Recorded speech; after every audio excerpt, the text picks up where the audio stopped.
আসসালামু আলাইকুম। WS TV media থেকে সাইদুল ইসলাম তন্ময় বলছি। আমি আসলে কৃষি রিলেটেড ভিডিওগুলো দিয়ে থাকি হচ্ছে আমার চ্যানেলে। তো একটা বিষয়ে কথা বলার ছিল, যারা হচ্ছে লন্ডন থেকে পড়াশোনা করে আসছেন, তারাও কিন্তু আসলে কৃষির উপর গবেষণা করতেছেন এবং তারা আসলে অনেক ক্ষেত্রে আমি দেখেছি মাছ চাষ করতেছেন। নতুন, নতুন আসলে কৃষি নিয়ে চেষ্টা করতেছেন। যারা যুব সমাজ আছেন তারাও কিন্তু কৃষির প্রতি ভালো। আসলে কৃষি বিষয়ের উপর আসলে যারা আগে গুরুত্ব দিত না, এখন কিন্তু কৃষি বিষয়ের উপরে খুবই গুরুত্ব দিতেছেন। কারণ কৃষি আসলে এখন পিছিয়ে নেই। আমাদের ময়মনসিংহ বিভাগ মাছের বিষয়ের দিক থেকে ভালো একটা পজিশনে আছেন। সারা বাংলাদেশের মধ্যে মাছ আসলে চাষের দিক থেকে আসে সারা পৃথিবীর মধ্যে ৫ম আছে বাংলাদেশ। তো আপনারা আসলে কৃষি বিষয়টাকে আসলে ছোট করে দেখার মতো কিছু নেই। কিছু বিনিয়োগের সবচেয়ে বড় সুন্দর খাত হচ্ছে এখন কৃষি।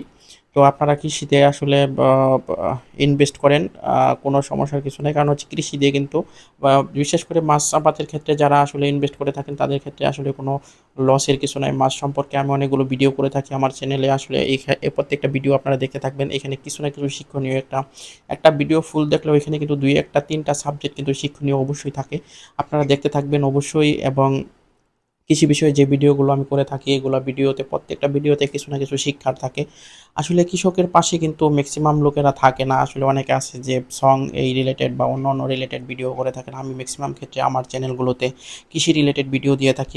আমি আসলে ছোট থেকে কৃষিদেরকে গ্রামের কৃষক বা যারা আছেন তাদেরকে বেশি লাইক করে থাকি। আসলে লাইক করার মেইন রিজন হচ্ছে, কৃষকেরা যদি এত কষ্ট করে সোনার ফসল না ফলে আমাদের শহরের মধ্যে না পৌঁছায়, তো আমরা কিন্তু কখনোই এত সুন্দর করে খেতে পারতাম না। দেখেন, ধান চাষের ক্ষেত্রে কৃষকরা কিন্তু ম্যাক্সিমাম ক্ষেত্রে অনেক পরিশ্রম করে থাকেন। কারণ ধান চাষগুলো খুবই পরিশ্রমের কাজ। অনেক দূর দূরান্ত থেকে মাথায় করে কৃষকেরা আসলে বাড়িতে নিয়ে আসে। তারপর ওটাকে মাড়াই করার পর বহু কষ্ট করে আসলে ওটাকে মিলে দিয়ে থাকেন। তারপর প্রসেসিং হয়ে আমাদের শহরে চাউল আসে, আমরা কিনে থাকি। আসলে শুধু চাউলই তো শেষ না। হলুদ ময়মনসিংহের মধ্যে বিখ্যাত একটা ফল, আসলে হলুদ ফসল। আসলে হলুদ কৃষকেরাও বহু পরিশ্রম করে থাকেন। তারপর হচ্ছে এটা আসলে বড় কোম্পানিরা আমাদের ফুলবাড়ী থেকে কালেক্ট করে থাকেন। আর অন্য সারা বাংলাদেশ থেকেই কালেক্ট করে থাকেন। কিন্তু ফুলবাড়িয়া ময়মনসিংহ, ফুলবাড়িয়ার হলুদ হচ্ছে অনেক বিখ্যাত একটা হলুদ। তো হলুদ খুবই ভালো। আসলে মানুষের যে রান্না-বান্না করে থাকে এটার খেতে প্রতিনিয়ত হলুদ আসলে লাগে। তো আরও আসে কৃষকের, আসলে এটাই শেষ না। আখ ক্ষেতের ক্ষেত্রে আসলে আমি প্রত্যেকটা ক্ষেতের সম্পর্কে কিন্তু আলাদা ভিডিও দিয়ে থাকি আমার চ্যানেলে।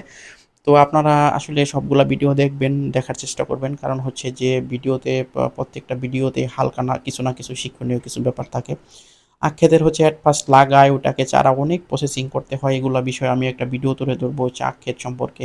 আসলে আরও কিছু আছে যারা আমি দেখতেছি হচ্ছে যুব সমাজরা কিন্তু এখন যে ব্রয়লার বা লেয়ার মুরগি এগুলার প্রতি উদ্বুদ্ধ হচ্ছে এবং তারা কিন্তু খুব মনোযোগ সহকারে লেয়ার আর ব্রয়লার মুরগি করতেছে। আমি দেখেছি যে অনেক ক্ষেত্রেই যুব সমাজরা বা তরুণরা এগুলো করতেছে। এগুলো করে কিন্তু ভালো একটা পজিশনের দিকে এগিয়ে যাচ্ছেন। আপনারা যারা আসলে কৃষি বিষয়ে আপনার যে সাবজেক্টটা ভালো লাগে এই সাবজেক্টটা বেছে নিয়ে আপনারা সামনের দিকে এগিয়ে যেতে পারেন। কারণ কৃষি হচ্ছে খুবই ভালো লাগার একটা জিনিস। আপনি প্রকৃতির সাথেও থাকলেন, আবার এখন আসলে বাণিজ্যিকভাবে করলেন। আগে একটা সময় কিন্তু কৃষি বিষয়ের সমস্ত অর্গানিকগুলো আসলে পাওয়া যাইত না। এখন কিন্তু সমস্ত সবকিছুই আসলে এভেইলেবল পাওয়া যায়। সেক্ষেত্রে আসলে কৃষি বিষয়গুলা আপনারা বিবেচনার মধ্যে রাখতে পারেন, সমস্যা নাই।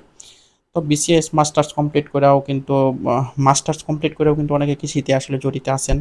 তো আমি একজন ব্যক্তি আছে কৃষি ভার্সিটি থেকে পড়াশোনা শেষ করে আসলে উনি অনেক বড় খামার করেছেন আমাদের এলাকারই। তো আমি ওনার খামারে একদিন যাব, ভিডিও বানাবো এবং আমার এখানে দিয়ে থাকবো চ্যানেলে, আপনারা দেখবেন।